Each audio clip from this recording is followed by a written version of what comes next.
ஆசிரியரோடு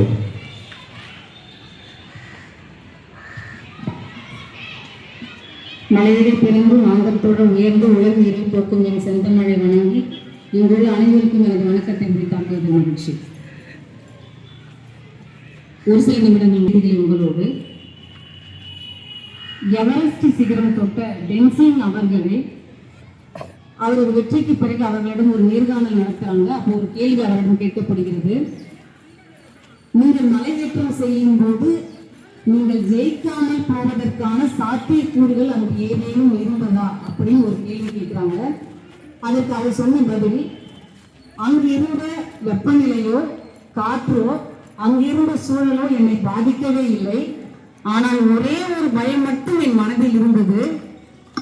ஏதாவது ஒரு நேரத்தில் என் மனம் நீ ஜெயிக்க மாட்ட அப்படின்னு சொல்லிடுவோம் அப்படின்னு ஒரு பயம் இருந்தது. ஆனால் கடைசி வரை என் மனம் சொல்லவே இல்லை நீ ஜெயிக்க மாட்ட அப்படின்னு. அதுதான் என் வெற்றிக்கு காரணம் அப்படின்னு சொன்னாராம். அதுதான் உண்மை. உங்கள் மனம் மட்டும் சொல்லிவிடவே கூடாது நீ ஜெயிக்க மாட்ட அப்படின்னு. அப்படி இங்கே பள்ளிக்கூடத்துல உங்களோட வெற்றி அப்படிங்கிறது என்னவாக இருக்கும் அப்படின்னா, அதிலும் குறிப்பாக 10ஆம் வகுப்பு மாணவர்களுக்கு உங்களது தேர்ச்சி உங்களது மதிப்பெண்ணும் தான் இங்க உங்களது வெற்றி. அந்த மதிப்பெண்ணை முழுமையாக பெற வேண்டும், தேர்ச்சி பெற வேண்டும், அதிக மதிப்பெண் வாங்க வேண்டும். அப்படி என்றால் அதற்கு நிச்சயமாக ஒரு திறமை உங்களிடம் இருக்க வேண்டும். அது என்ன திறமை அப்படின்னு பாத்தீங்கன்னா, மனப்பாடம் செய்யும் திறமை மிக மிக அவசியம். எம்.எஸ். சுப்புலட்சுமி அவர்களின் பாரத ரத்னா விருது பெற்ற போது அவர்களிடம் ஒரு கேள்வி கேட்கப்படுகிறது. உங்களது வெற்றிக்கு காரணமாக நீங்கள் நினைப்பது என்ன அப்படின்னு. அதற்கு சுப்புலட்சுமி அவர்கள் எம்.எஸ். சுப்புலட்சுமி அவர்கள் சொன்ன பதில், இதுவரை என் வாழ்நாளில் எப்போதுமே எந்த பாடலையும் முழுமையாக புரிந்து கொண்டு முழுமையாக மனப்பாடம் செய்யாமல் ஒரு வரியை கூட இதுவரை நான் பாடியதே இல்லை அப்படின்னு சொன்னாங்க. ஏன்னா மனப்பாடம் செய்வது அப்படிங்கிறது மிக முக்கியமான ஒன்று.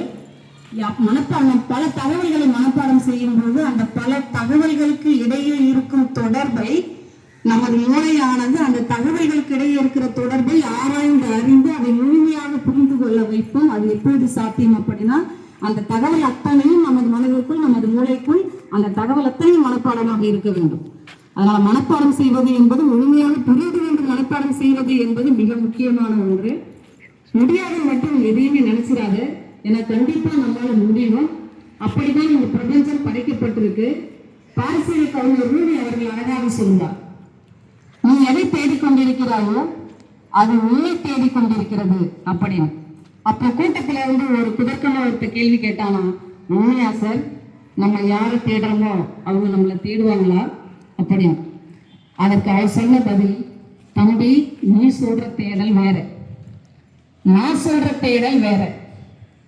நம்மை தேடிக்கொண்டிருப்பது ஒரு துன்பமாக இருக்கலாம், மரணமாக இருக்கலாம், வெற்றியாக இருக்கலாம், சந்தோஷமான தருணமாக இருக்கலாம், ஏன் ஆகப்பெரிய சாதனையாக கூட இருக்கலாம். நீ எதை தேடிக்கொண்டிருக்கிறாயோ அது உன்னை தேடிக்கொண்டிருக்கிறது அப்படின்னு சொன்னார். அது அனுபவத்துல நம்ம நிறைய பார்த்திருக்க முடியும். நானே பல வருடங்கள் இந்த வழியில வண்டியில போயிருக்கேன். பல நேரங்கள் எனக்கு இப்படி ஒரு எண்ணம் வரும், நிறைய மாடுகள் இந்த பக்கம் போய்கிட்டே இருக்கு, திடீர்னு வழியில வந்துட்டா என்ன பண்றது அப்படின்னு நிறைய நாள் சிந்திச்சிருக்கேன். ஒரு நாள் நடந்தது விழுந்திருக்கு, சிந்திச்சுக்கிட்டே இருக்கும். நிச்சயமாக அதை மூளை செயல்படுத்தும், இந்த பிரபஞ்சம் அதை செயல்படுத்தும். இறுதியாக ஒன்றே ஒன்று மட்டும் நான் சுற்றி திரும்பியிருக்கிறேன். அழகான காட்சிகளை காண்பதற்காக பல லட்சம் ரூபாய்களை நான் செலவு செய்திருக்கிறேன். ஆனால் என் வீட்டு வாசலில் முளைத்திருக்கும் புள்ளின் நுனியில் படர்ந்திருக்கும் பனித்துளியில் இந்த உலகமே தெரிகிறது, அதை காண மறந்து விட்டேன் அப்படின்னு சொன்னார். அப்படித்தான் உங்களது வாழ்க்கைக்கு தேவையில்லாத எதையோ எங்கெங்கோ தேடிக்கொண்டிருக்காமல் உங்கள் வாழ்க்கை முன்னேற்றத்திற்கு காரணமாக இருக்கும் கல்வி இருக்கிறது, அதை தேடுங்கள்.